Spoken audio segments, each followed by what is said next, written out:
imagine a tour through hell. And along the way, you meet, well, a lot of divas. You even meet Karen Carpenter. How is that possible? Well, we're going to find out. We're going to speak with Birdie-Bob Watt, music director and actor in Thrill Peddler's production of Club Inferno. Welcome. Hi, welcome. So tell me, what does Dante Alighieri have in common with Karen Carpenter? That caught me when I read about that, because I love Karen Carpenter. God rest her soul. Well, goodness. So Dante, back in his time, wrote the Inferno, and that was his way of exposing the political bad doers of the time, yeah. People that he was against, certainly the church, which he had problems with, and he was exiled from his hometown. So a lot of people from Florence appear in the work specifically, but it was a whole journey and a whole investigation of the religious and political times. Yeah, I mean, it was in one sense kind of the first expose. I mean, Dante was writing about the Medici and then the Borgia and the church and all the hypocrisy. And right. he, you know, was it 7 layers of hell? 9 layers. Sorry, 9 layers of hell. I missed 2. Yes, and purgatory. Well, yeah, you know, you missed a couple, right? And he put a lot of the church people at the bottom, and he was being toured around. So now we have the Thrill Peddlers doing this thing called Club Inferno. Who's leading Dante through the layers of hell? Well, the conceit for the modern day is that the famous, the celebrities are now our leaders culturally, certainly. So these are all cultural icons that Dante meets along the way. Cleopatra and Joan of Arc, Karen Carpenter, Mama Cass, and have some of the same representations of Dante's original journey. So it's based on it. I mean, but is the result the same? Like, for instance, Dante, having read the Inferno a long time ago as a student, was not very kind to some of the tour guides. How is he to Mama Cass and Karen Carpenter? I mean, one ate too much and one ate too little. I mean, they had a rough life. I mean, they don't need to be made fun of. They did. In hell. Well, and that's and we meet them on the level of gluttony, in the swamp of gluttony, where everyone's mired in eating and right. Hot boiling bouillon gold bouillon is being poured down people's throats. Right. Now, the other thing that Dante made a lot of fun of was, of course, the power of the church. What divas are being tortured in the Thrill Peddlers version of hell that represent the church? And is it the church now, or is it politics? Well, I think all of these things are definitely being addressed. Certainly, one of the things that is inherent in Dante's original is the power of the church, and this notion of the sins that you do in life are then dictate the punishments and directly relate to that, and sort of the expunging of the primal bestial nature of man by the church to sanctify everything, and you have to get rid of all of those animalistic things. And that whole framework that he laid out, we're still living with, even though that was in the 1500s. Yeah. But we have an added thing, which is now celebrity.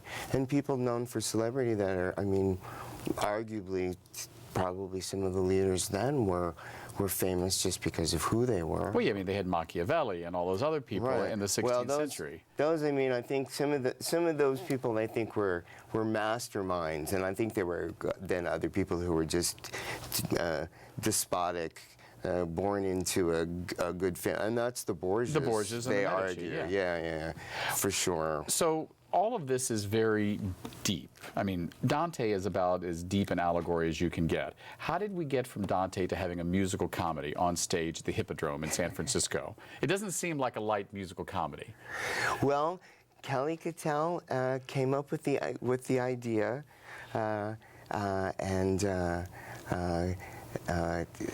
set up a partnership with Peter Fogel, and we were all involved in a group called the Tuck and Roll Players at the time. And I kind of came on board and helped orchestrate the parts and shore some of it up, and then we produced it.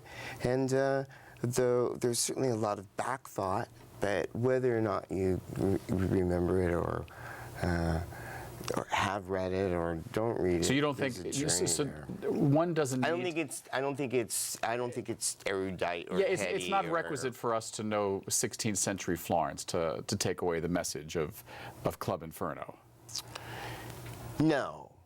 No, and a lot of that's been, and that's some of it. I mean, you know, when you read the original, if you can, it's pretty heady material. Oh yeah, it's not a light lot reading. of the people that they talk about. He at the time was very pointedly saying, you know, so and so is blah blah blah blah, and this is why, Yeah. and all of those things, and so we kind of do that with celebrity and intimating some of their. So without giving away the whole plot for those of us who haven't seen it yet and hopefully will, is it possible to do a play making fun or poking fun at celebrity in 2015 without bringing up the Kardashians? I mean, are we going to have Kim and, you know, are we going to have Kardashians in hell? Oh well, you know, That'd be kind of fun. It would be. Some of this is a revival in that we really haven't updated our collection of people, and then at one point there was discussion because at the time Princess Diana had just passed When away. this original production. When we were originally doing it, and there was, you know, oh, is it too soon? And not, I think it was, and it might even still be too soon. So is Princess Diana in this production? No, I won't. You won't say. I shouldn't say, but no, she's not. But No, but it's an interesting question. I mean, when Dante's original piece certainly did take on the political establishment and poke fun at some people that were dangerous for him, as certainly, you know, proved to be the case.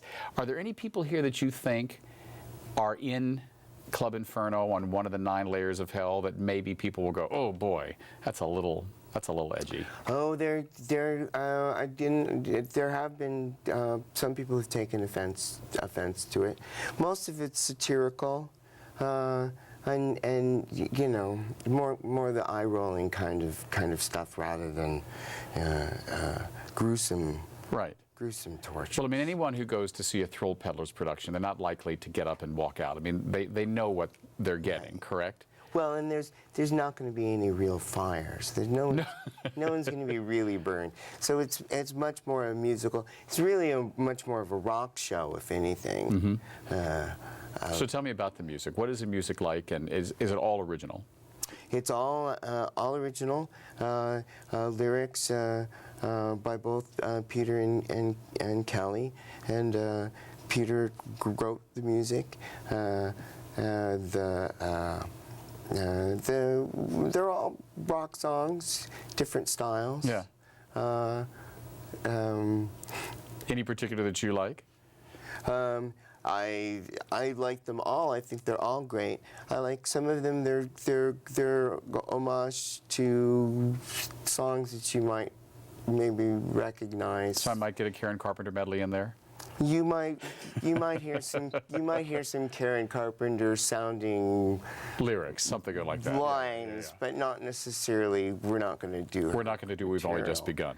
Begun. No. And in our last few moments, tell me if by being the musical director and a performer in this show, you had to go back and actually look at the original Dante. Did you have to go back to the Inferno and read it? Extensive. Or study it?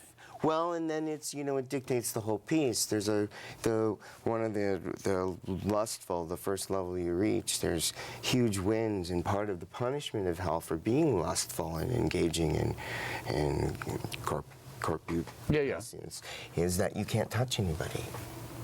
So you had to learn the original intent. So the whole idea of that scene is there's no touching, so Wow. you have to create this whole. Well, I look forward to coming back and going to hell with you, so I'll see you on stage. Good, very good. Thank you for not staying in hell, but watching us on 10%. We'll see you next week.